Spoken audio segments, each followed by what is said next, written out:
ভারতবর্ষের একটি অত্যন্ত গুরুত্বপূর্ণ বিদ্রোহ হচ্ছে নীল বিদ্রোহ।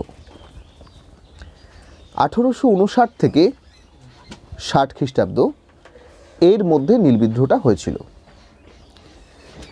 নীল বিদ্রোহ শুরু হয়েছিল নদিয়া জেলার কৃষ্ণনগরের কাছে, আমাদের কৃষ্ণনগরের কাছে চৌগাছা গ্রামে। এই বিদ্রোহ শুরু করেছিল বিষ্ণুচরণ বিশ্বাস, দিগম্বর বিশ্বাস নামে দুজন। কিন্তু আমাদের জানতে হবে এই নীল চাষ কীভাবে হতো বা কী পদ্ধতিতে হতো, আর কেনই বা এই নীল বিদ্রোহটা হলো।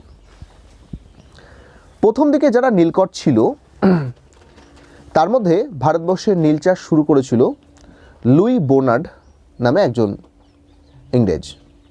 ভারতবর্ষের নীল চাষ শুরু করে লুই বোনার্ড, আর নীল শিল্প গড়ে তুলেছিল কার্ল ব্ল্যাম। এবার আমাদের জানতে হবে এই নীল চাষ কী পদ্ধতির মাধ্যমে হতো। এক্ষেত্রে দুটি পদ্ধতি ছিল। নীলকররা প্রথমে নিজেরা জমি কিনত, তাদের নিজেদের জমিতে কৃষকদেরকে শ্রমিক হিসেবে নিয়োগ করে নীল চাষ করাতো। তার মানে জমি কিনতে গেলে অনেক টাকা লাগছে, নিজের জমিটা তৈরি করতে হচ্ছে নীলকরদের, তাই এই পদ্ধতির নাম নিজ এলাকা চাষ। নিজ এলাকা কেন? কারণ ওই জমিটা কিন্তু নিজেদের, অর্থাৎ পুরো জমিটাই হচ্ছে নীলকরদের। তাহলে নিজ এলাকা চাষ মানে কি? নীলকররা নিজেরা জমি কিনে কৃষকদেরকে সেখানে নিয়োগ করে নীল চাষ করানো হতো। এবার কি হলো, নীলকররা যখন সেখানে কৃষকদেরকে দিয়ে কাজে লাগিয়ে নীল চাষ করাচ্ছে, তখন সেই কৃষককে কিন্তু তারা ঠিকঠাক ন্যায্য মজুরি দিচ্ছে না। তাহলে কৃষকরা অত্যাচারিত হচ্ছে, ফলে বিদ্রোহ করছে।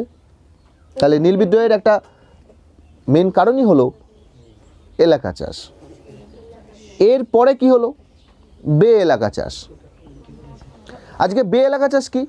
প্রথমত ইংরেজ একসময় নীলকররা দেখলো যে এই জমি কিনে নীল চাষ করাটা আমাদের ঠিক পোষাচ্ছে না, মানে আমাদের পক্ষে ঠিক ভালো হচ্ছে না, তাই চাষির জমিতেই তখন তারা নীল চাষ শুরু করলো।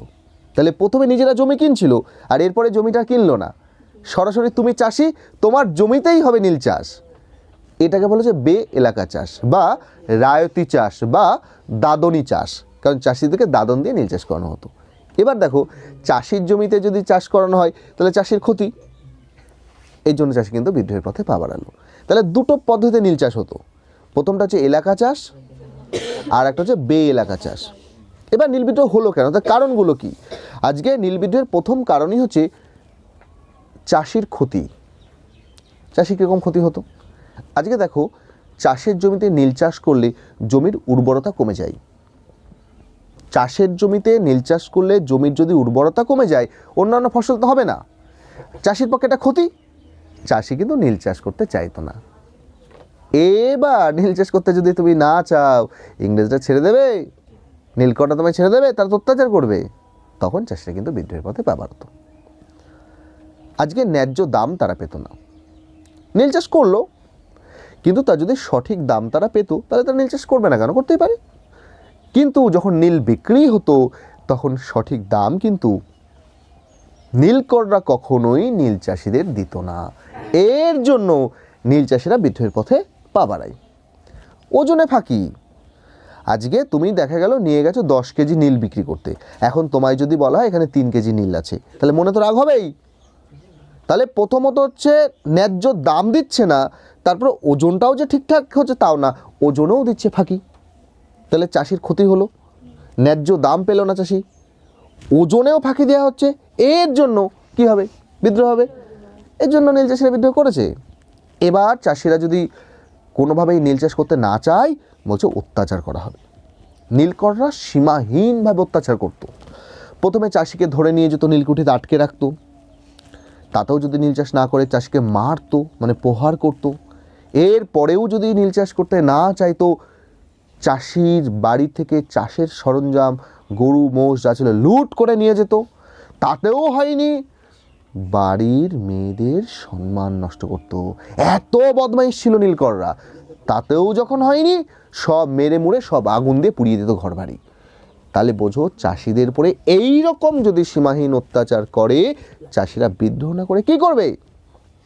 তাই তো চাষিরা নীলকরদের এই সীমাহীন অত্যাচারে জর্জরিত হয়ে, অতিষ্ঠ হয়ে তারা বিদ্রোহের পথে পা বাড়ালো। আমরা 4টে পয়েন্ট পেয়েছি। দেখো, চাষির ক্ষতি, কম দাম, ওজনে ফাঁকি, সীমাহীন অত্যাচার। এবার দেখো অবিচার।